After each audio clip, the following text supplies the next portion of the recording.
Hi everyone, we're ready to wrap up 50/60 sustainable livestock production, a commodity chain analysis, and it's been great to be with you, and I wanted to offer a few parting comments as we move forward and step into the holidays. The first is that as you carry things out of this course, I hope one of them that's most important perhaps is this sense of diversity. It's a word we use, we probably overutilize in many regards, but I think it's important to remember that diversity, it's not only underrepresented in the marketplace, as we've talked about, but I think it's also missing in some of the dialogue, perhaps in the sustainable realm or what we might call the progressive realm in certain circles. We really need to be open to a diverse array of approaches to livestock and also all of the animal proteins that come thereof. So as you think about this, I'd like you to think about it as a market mosaic, if you will, and there's really room, as you've seen, for small, for medium, for large. There's also room for specialized or niche production. There's also room for diversified livestock production. But all of these really have certain things in common, or at least they should, and that is animal welfare, worker welfare, ecological health, human health, economic well-being for all those involved. And really, there are different points of emphasis over time, I think. We see certain paradigm shifts as to which one of those, animal welfare, worker welfare, ecological health, human health, economic well-being, we see these points of emphasis change a little bit. Sometimes they're paradigm shifts that are based on the knowledge that we bump into along the way. Sometimes there are changes in market emphasis, and sometimes there's also just a media desire for something new, and I think and that plays into the marketplace as well.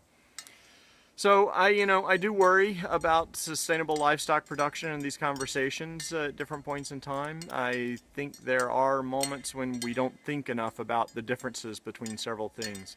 The differences between monogastrics and ruminants. The differences between terrestrial and marine animal protein production. The difference between domestic animals, wild animals, and pets. And there are certain times when we need to keep those pieces separate, and there are certain times when we need to recognize the similarities or recognize that some of what separates us really is cultural in many cases. So I also worry about looking at all of this from an international perspective. And that might sound a bit odd, but when we have to do these gross generalizations, these enormous assessments that take on this global scale, I really worry. But at the same time, I recognize that we have to look at this from a planetary scale. The reason I worry about the international scale is I worry about those who are in power, have by virtue of political power, economic power, having the advantage and perhaps driving things in the wrong direction. We need to remember that the smallholders still really are the ones who control, or at least they're responsible for so much of the production that's out there. You see different figures that are out there, but the argument can be made that it's the smallholders, those who practice mixed farming, who really are still the backbone of the agricultural systems throughout the world. So let's remember that as we make these broad assumptions about what's going on at the international level. If it all comes by way of the United States or even by Europe, then I think we're missing the boat in many cases. And certifications have certainly occupied quite a bit of our thinking as we've gone along.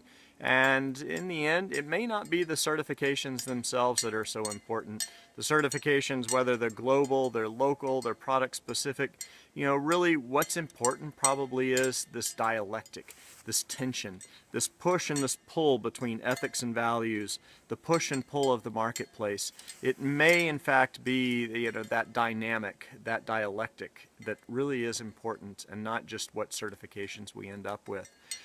That's where the change happens. It changes in the dialogue, it changes in the discussions, it changes by way of respecting diversity. And, I don't think we can assume that we're going to reach a point of stasis anytime soon, but I do hope that we can find a sense of equilibrium, and a sensible equilibrium that really makes sense from an ecological perspective and from a human health perspective, from an animal welfare perspective, and from a planetary perspective. So thanks for being such great company along the way, and I just want to make sure that you also take time to have happy holidays, and we'll look forward to seeing you at the residency in February. So take care. Bye-bye.